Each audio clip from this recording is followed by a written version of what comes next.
To connect and install the machine.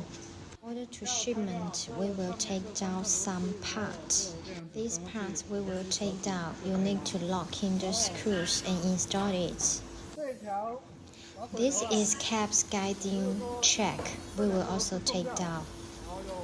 You need to install it like this and loosen these screws and then connect with it.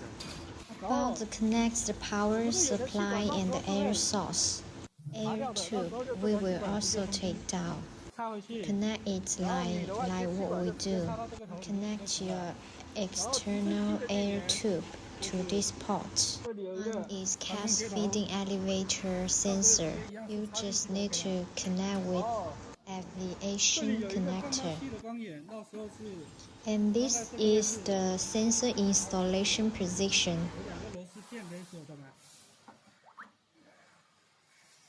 And this one is the bottle separating wheel wires. We will also take it down. You just need to connect them together.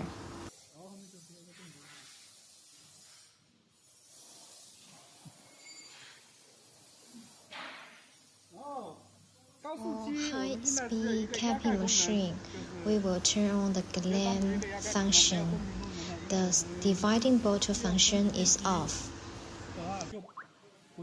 You need to turn on it through this button.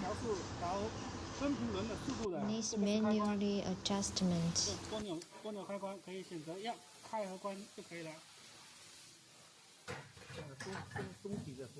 When you adjust to another milky container, you need to loosen the capping wheel a little so that it will screw in right bottle thread.